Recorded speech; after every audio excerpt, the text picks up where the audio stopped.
Good morning students. Master history class पे आप लोगों का स्वागत है। आज आपके लिए एक टॉपिक आए हैं जो महत्वपूर्ण क्वेश्चंस का है।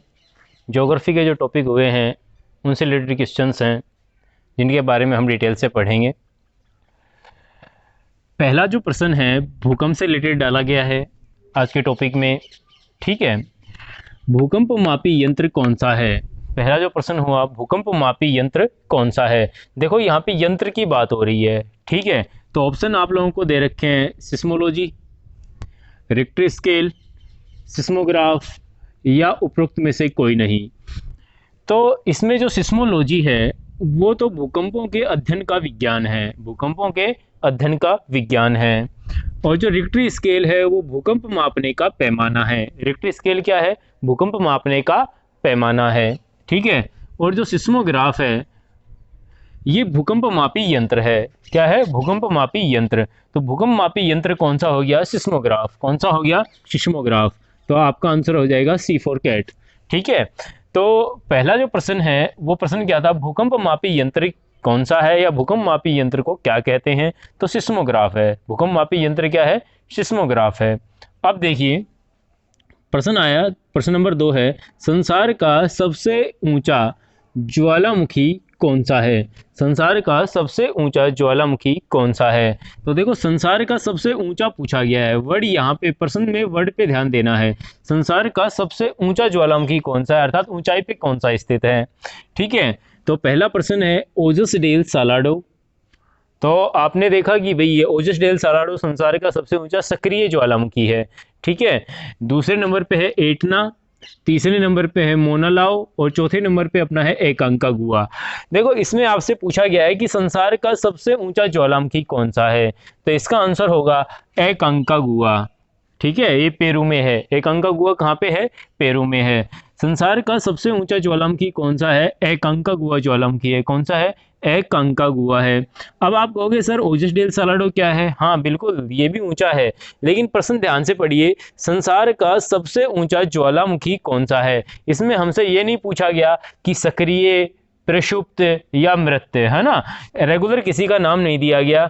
तो जो ओजस डेल सालाडो की ऊंचाई है वो है 6885 मीटर और एकांकागुआ की ऊंचाई है 6960 मीटर। तो ऊंचाई के आधार पे सबसे ऊंचा कौन सा हो गया? एकांकागुआ। कारण क्या है कि ओजस डेल सालाडो आंसर कब होता?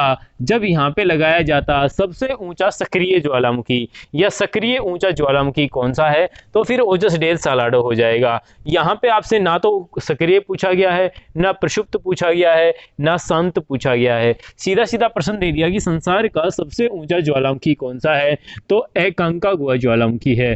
कौन सा है भाई? एकांकागुआ ज्वालामुखी है। तो ये समझ में आ गया होगा। ठीक है, प्रश्न नंबर 3 है, पृथ्वी पर महासागरों का मरुस्थल किसे कहते हैं? पृथ्वी पर महासागरों का मरुस्थल, डेजर्ट ऑफ ओशियन, किसे कहा जाता है? महासागरों का मरुस्थल किसे कहा जाता है? तो ऑप्शन में है आपके सामने थार का मरुस्थल है, नंबर 2 पे है सहारा मरुस्थल, नंबर 3 पे है गोभी मरुस्थल और नंबर 4 पे है डी में उपरोक्त में से कोई नहीं। तो इसमें आंसर होगा उपरोक्त में से कोई नहीं, डी फॉर डॉग वाला। क्या होगा? उपरोक्त में से कोई नहीं। तो संसार का ऐसा कौन सा मरुस्थल है जिसे महासागरों का मरुस्थल कहा जाता है? तो उसका आंसर होगा सारगेसो सागर। आंसर क्या होगा? सारगेसो सागर। अब सारगेसो सागर ऑप्शन में नहीं था, इसके कारण हमने इसका आंसर क्या दिया? उपरोक्त में से कोई नहीं। आप कहोगे सर सारगेसो सागर क्या होता है?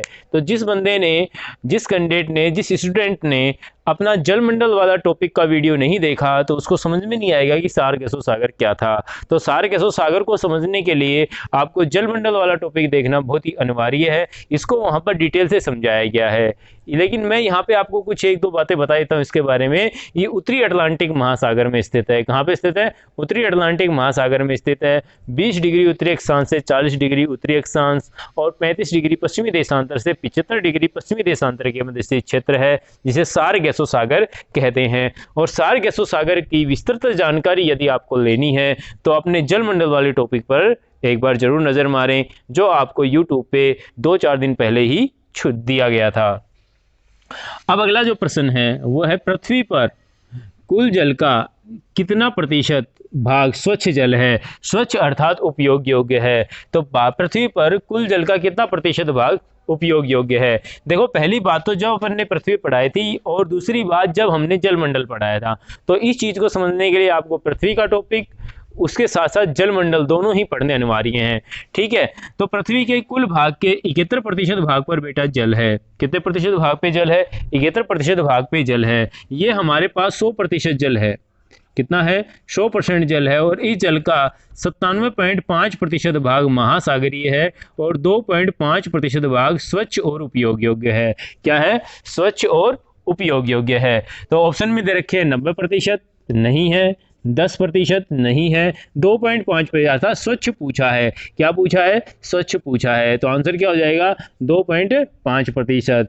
तो और 97.5% क्या है? महासागरीय जल है। क्या है? महासागरीय जल है। तो इसका आंसर क्या होगा? C4 cat. 2.5%, 2.5% जो जल है वो क्या है? स्वच्छ और उपयोग योग्य है। नदी, झीलों, तालाबों और ग्लेशियर के रूप में अपने पास उपस्थित है। ठीक है, अब क्वेश्चन नंबर 5 आ रहा है, ध्यान देना।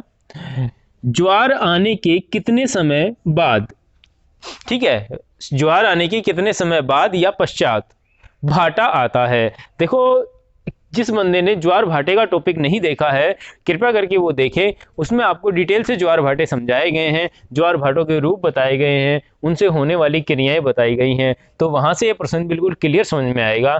बाकी मैं इसकी डिटेल्स आपको बताने वाला हूं, ध्यान देना। ज्वार आने के कितने समय बाद भाटा आता है? कितने समय बाद भाटा आता है? तो ध्यान देंगे, मैंने आपको बताया था कि भाई ज्वार एक तो दीर्घ ज्वार होता है, एक लघु ज्वार होता है। ठीक है, एक तो दीर्घ ज्वार होता है, एक लघु ज्वार होता है। फिर उसको हमने क्या कर दिया था? दैनिक ज्वार और अदैनिक ज्वार बताया था। ठीक है, तो दैनिक ज्वार एक बार किसी स्थान पर आ जाता है तो पुनः उसी स्थान पर आने में 24 घंटे 52 मिनट का समय लगता है, अर्थात 52 मिनट एक दिन से ज्यादा ले रहा है। तो एक दिन में एक बार आया, इसके कारण उस ज्वार को क्या कहते हैं? दैनिक ज्वार कहते हैं। और अर्धदैनिक ज्वार एक स्थान पर किसी पर आने के पश्चात पुनः उसी स्थान पर आने में 12 घंटे 26 मिनट का समय लेता है। कितना समय लेता है? 12 घंटे 26 मिनट का समय लेता है। अर्थात ये एक दिन में कितनी बार आया है बेटा? 2 बार आया है। कितने बार आया? 2 बार आया। ठीक है, तो इससे हम क्लियर कर सकते हैं, थोड़ा ध्यान देना। 12 घंटे 26 मिनट पश्चात पुनः आ रहा है। ठीक है, अर्थात इसे हम कहेंगे अर्धदैनिक ज्वार। लेकिन अब मैंने तो प्रश्न में पूछा है कि ज्वार आने के कितने समय पश्चात भाटा आता है, तो आपके ये दोनों तो नहीं है आंसर। ठीक है, तो आंसर हो जाएगा 6 घंटे 13 मिनट पश्चात। कहीं भी पृथ्वी पर यदि ज्वार आता है, महासागरीय जल जब सूर्य और चंद्रमा के गुरुत्वाकर्षण बल के कारण ऊपर उठता है तो ज्वार कहलाता है, और नीचे जाता है तो भाटा कहलाता है। और ज्वार आने के 6 घंटे 13 मिनट पश्चात पृथ्वी पर भाटा आता है। क्या आता है? भाटा आता है। तो ये मेरे हिसाब से आराम से आपको समझ में आ गया होगा, कोई दिक्कत वाली बात नहीं है। अगला क्वेश्चन है क्वेश्चन नंबर 6। संसार में सबसे बड़ी मूंगे की चट्टान कहाँ है? थोड़ा प्रश्न पे आप ध्यान देना। अगर मैंने प्रश्न आया है संसार में सबसे बड़ी मूंगे की चट्टान कहाँ है, लेकिन कई बार प्रश्न गति से पढ़ने के कारण आप लोग इसका आंसर गलत कर सकते हैं। आपने पढ़ा संसार में सबसे बड़ी मूंगे की चट्टान कहाँ है, कहाँ को छोड़कर कौन सी है पढ़ गए तो दिक्कत हो जाएगी। ठीक है, तो पहला ऑप्शन उसी हिसाब से दे रखा था, ग्रेट बैरियर रीफ। ये चट्टान का नाम है, लेकिन प्रश्न में पूछा गया है कहाँ है, ये चट्टान किस स्थान पे है, तो यहाँ पे रेगुलर स्थान की बात पूछी गई है। तो पहला ऑप्शन है ग्रेट बैरियर रीफ, ये तो खुद चट्टान है, ये तो आंसर क्लियर हो गया। ऑस्ट्रेलिया, हाँ ठीक है, ऑस्ट्रेलिया में है।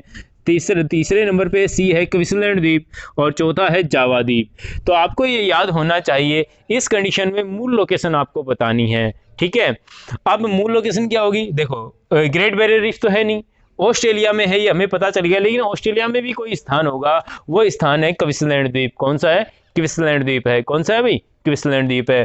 तो संसार में की सबसे बड़ी मूंगे की चट्टान ग्रेट बैरियर रीफ कहाँ पे है? ऑस्ट्रेलिया महाद्वीप के क्वींसलैंड द्वीप पर है।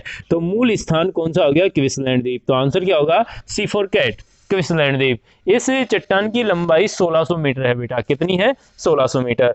अगला है क्वेश्चन नंबर 7। सपाट शीर्ष वाले समुद्री पर्वतों को क्या कहा जाता है। देखो यहाँ से जो महत्वपूर्ण प्रश्न है 2-3 वो जलमंडल से उठाए गए हैं, और आपको जलमंडल बहुत ही इंपॉर्टेंट है पढ़ने के लिए, क्योंकि ये प्रश्न जो आपके सामने रखे गए ना ये एसएससी में आए हुए प्रश्न है। ठीक है, अब देखिए सपाट शीर्ष वाले समुद्री पर्वत को क्या कहा जाता है। ऑप्शन में है सूल, गाइयोट, समपर्वत, उपरोक्त में से कोई नहीं। तो इसका आंसर हो जाएगा गाइयोट। इसका आंसर क्या हो जाएगा, गाइयोट। समुद्र के अंदर सपाट शीर्ष वाले, बिल्कुल समतल शीर्ष वाले समुद्री पर्वतों को गाइयोट कहा जाता है। क्या कहा जाता है, गाइयोट कहा जाता है। समझ में आ गया होगा, कोई कंफ्यूजन नहीं है। आगे देखिए, फिर भी कोई कंफ्यूजन हो आप कमेंट बॉक्स पे इसका आंसर मेरे से पा सकते हैं। दूसरी बात, ये वीडियो जब बार बार देखेंगे अपने आप समझ में आ जाएगा। ठीक है, प्रश्न नंबर 8, पृथ्वी पर सबसे ऊंचे और सबसे नीचे स्थान के मध्य का अंतर कितना है। इस प्रश्न को करने के लिए आपको यह पता होना चाहिए कि पृथ्वी पे सबसे ऊंचा स्थान कौन सा है और सबसे गहरा स्थान या सबसे नीचा स्थान कौन सा है। तो दोस्तों सबसे ऊंचा स्थान है अपना माउंट एवरेस्ट। कौन सा है, माउंट एवरेस्ट। और बेटा माउंट एवरेस्ट नेपाल में है, इसकी ऊंचाई है 8,848 मीटर। देखो टॉपिक पढ़ाते वक्त मैंने आपको बताया था कि कई कई किताबों में 8,850 भी दे रखी है। किसी कंडीशन में यदि 8,850 और 8,848 दोनों ऑप्शन में आते हैं तो आपको आंसर अपने वाला करना है 8,848। लेकिन आज तक ऐसा हुआ नहीं है कि दोनों ऑप्शन एक साथ आए हों। ठीक है, अगर आते हैं उसकी कंडीशन में मैं आपको बता चुका हूं कि कौन सा करना है, 8,848 करना है। ठीक है, ये सबसे ऊंचा स्थान हो गया। ठीक है, इसे स्थानीय भाषा में नेपाल के अंदर सागर माथा कहते हैं। स्थानीय भाषा में क्या कहते हैं, सागर माथा कहते हैं। और पृथ्वी पर सबसे गहरा स्थान है मेरियाना गर्त। मेरियाना गर्त, मेरियाना गर्त है प्रशांत महासागर में गुआम द्वीप के पास है, जिसकी गहराई है 11,033 मीटर। कितनी है, 11,033 मीटर। यहाँ पर प्रश्न में इन दोनों के मध्य का अंतर पूछा गया है, और यहाँ पर यदि किसी बच्चे को इन दोनों की ऊंचाई और गहराई ज्ञात होती है तो अंतर ज्ञात करने के लिए इस प्रश्न को आपस में घटा देते हैं, तो आंसर गलत हो जाएगा। देखो ये विपरीत दिशा में बेटा, ये उच्चतम स्थान है, ये निम्नतम स्थान है। विपरीत दिशाएं हैं तो विपरीत दिशाओं में दूरी आपस में जुड़ जाएगी अंतर ज्ञात करेंगे तो। ठीक है, रीजनिंग में प्रश्न पढ़ते हैं ना, विपरीत दिशा में जाते हैं तो दूरी हमेशा जुड़ती हैं। ठीक है, तभी तो अंतर निकलता है। ठीक है, तो ये आपस में जुड़ेंगी तो आंसर होगा 19,881, अर्थात लगभग 20 किलोमीटर। कितना है, लगभग 20 किलोमीटर। ऑप्शन देखिए, 16 किलोमीटर, 20 किलोमीटर, 22 किलोमीटर, 11,033 मीटर। तो इसका आंसर होगा लगभग 20 किलोमीटर। तो आंसर बी ऑप्शन आपका बिल्कुल राइट है। क्लियर है। अब अपना है 9 नंबर पे, दीर्घ ज्वार कब आते हैं। यहाँ पे देखो ज्वार का समय पूछा गया है। ये अगर आपने ज्वार भाटे का टॉपिक डिटेल से पढ़ा है, बिल्कुल समझकर पढ़ा है, बिल्कुल ध्यान दी है, 1-2 बार वीडियो देखी है, बार बार अगर नहीं समझ में आया तो बार बार आपको देखनी है। मैं इसलिए बार बार कहता रहता हूँ कि वीडियो आपको पूरा देखना है, बार बार देखना है। ठीक है, तो दीर्घ ज्वार कब आते हैं। ऑप्शन में है अमावस्या को, पूर्णिमा को, सप्तमी, अष्टमी को, ए व बी दोनों। देखो दीर्घ ज्वार अमावस्या व पूर्णिमा दोनों को आते हैं। कब आते हैं, अमावस्या व पूर्णिमा दोनों को आते हैं। दीर्घ ज्वार के समय सूर्य, चंद्रमा, पृथ्वी एक सीधी रेखा पर होते हैं।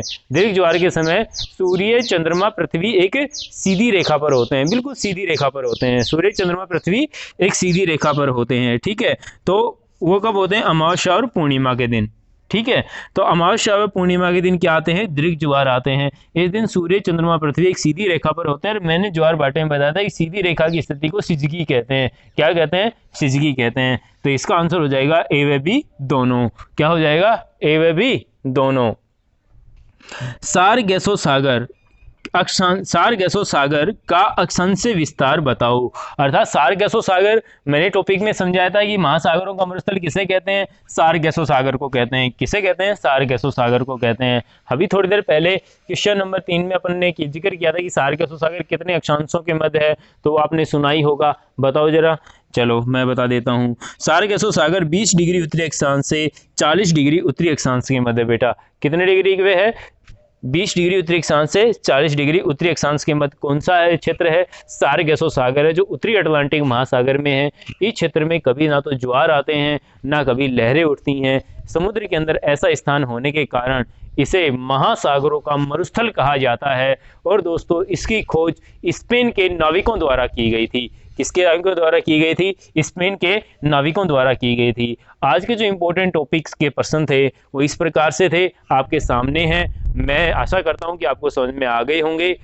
अब आपको एक काम और करना है, अपने चैनल के लिंक को अपने दोस्तों में शेयर करना है, सब्सक्राइब करवाना है, शेयर अपने लिंक को आगे ज़रूर बढ़ाना है और अपने चैनल को प्रमोट करना है।